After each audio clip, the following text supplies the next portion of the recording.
I am going to be talking to you today and sharing some wisdom about how to have difficult conversations. My client that I was coaching last week, that I've been coaching for many years, he has a week coming up that requires a lot of difficult conversations. And as we all know, the 4 words, we have to talk, often bring up a lot of emotion and anxiety for us because whether you are the initiator or the recipient, there is usually stress related with the term we have to talk. And so, what I've put together, what I wrote about a few years ago in these articles, continue to be one of the most popular articles in my library for the things that I've written about leadership is I put together 7 questions that you can ask yourself before you're going into a difficult conversation so that you're taking a little bit of the anxiety out and you're going in sort of prepared. Now, I'm all for about trusting the process and letting things unfold naturally. But when we are having difficult conversations, when we can get ourselves in a frame of mind that will allow us to move into that conversation with as much stability and calm as possible, then we're going to yield a similar result. So I'm going to share the questions with you in this video. I'll go ahead and put the link in the chat comments. And then I'm also going to share 6 different strategies that you can use to make sure that the conversation leads you to your most desired outcome. So the questions that you want to be asking yourself when you're going into difficult conversations are, number 1, what are your objectives for this conversation? Know what you want to achieve. Have some general idea. Number 2, what do you believe is the other person's position in this conversation? What reactions are you anticipating? That's really important because a lot of times we go into situations and conversations where we're making the wrong assumptions. And so giving some thought about what you think the other person may be thinking or what their position may be will help you to have a little bit of empathy and help you to kind of frame the conversation that you're going to be having. Number 3, based on your history with this person, how effective are they at pushing your buttons or triggering you? How safe do you feel with them?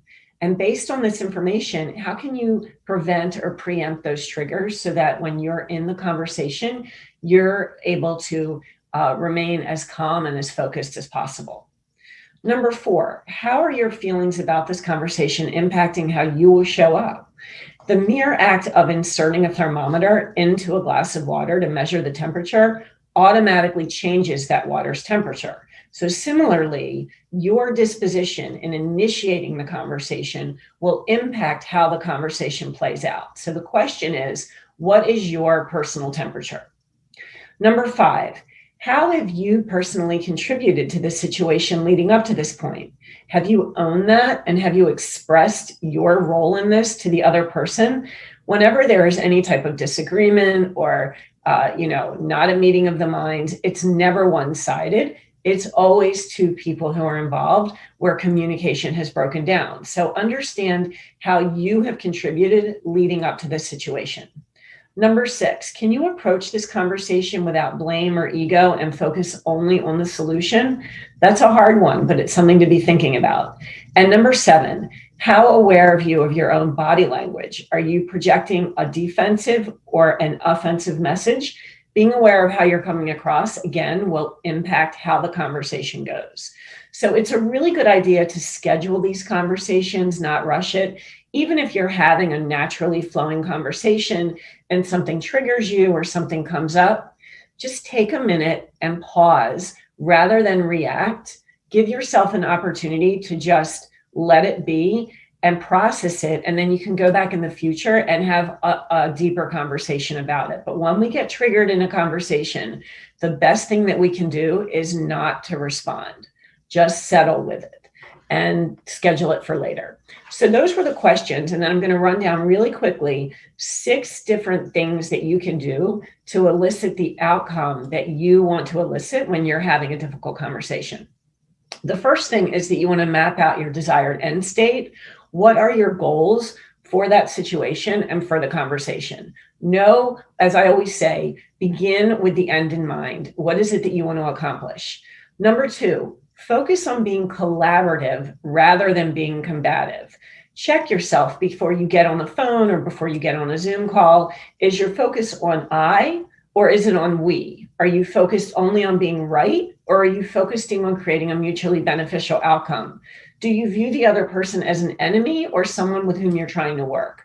Focus on collaboration, not on being right.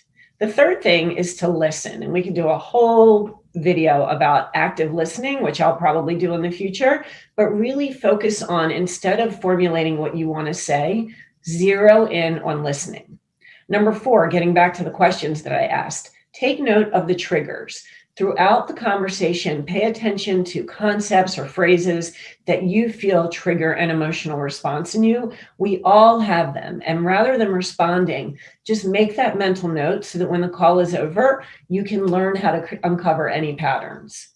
When appropriate, ask for clarification. If you don't understand something, ask them to restate it, ask them to further explain it. It's okay to say, help me to understand.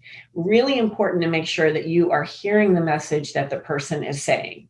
And finally, remember that this is a fact-finding dialogue. You don't necessarily need to solve everything in that conversation. I know for me, one of the things that I've learned to do is that because it takes me a while to process information and really think about, the significance of information that people share and perspectives, and I want to honor the information that they're sharing with me, I'll take a day or two to really process how the conversation went. And then I'll circle back with the person and make an observation and let them know that I really did hear them, because that's really important.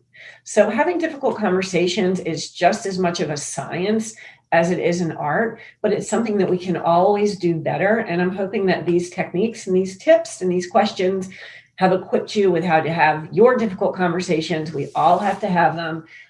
They can be challenging, but we don't necessarily need to suffer through them.